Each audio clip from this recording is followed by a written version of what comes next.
अगदी नियोजित वेळेमध्ये अभंगावरती चिंतन करण्याचा प्रयत्न आपण केलेला आहे.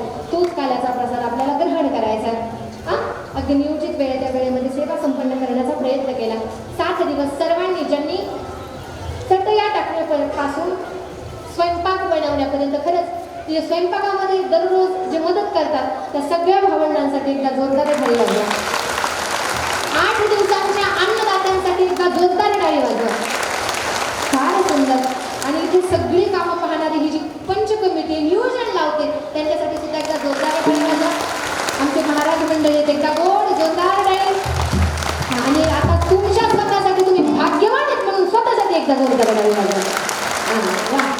असं म्हणतात टाळ्या वाजवणं चांगलं असतं का? अटॅक येत नाही.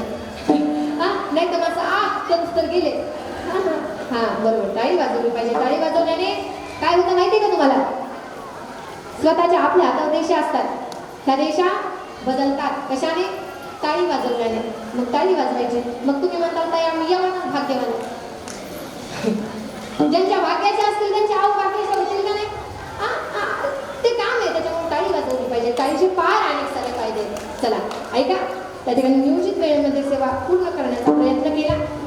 अगदी नंतर काला तुम्हाला मिळणारच आहे, सगळ्या गोष्टी होणार आहेत. पण त्याच्या अगोदर आपण त्या ठिकाणी परण दादा वाजवणार आहेत पक्वाजावरती. आपण सर्वांनी त्यांना साथ द्यायची. झालेली सेवा भगवान परमात्माच्या चरणावरती समर्पित करते, गोपालकृष्णाच्या चरणावरती समर्पित करते, साधू संतांच्या चरणावरती समर्पित करून, हनुमंतरायांच्या चरणावरती समर्पित करून मी सेवेला पूर्ण विराम देते. एकदा परण होईल, त्या गोष्टी होतील. त्याच्यानंतर माहिती द्या त्यांना.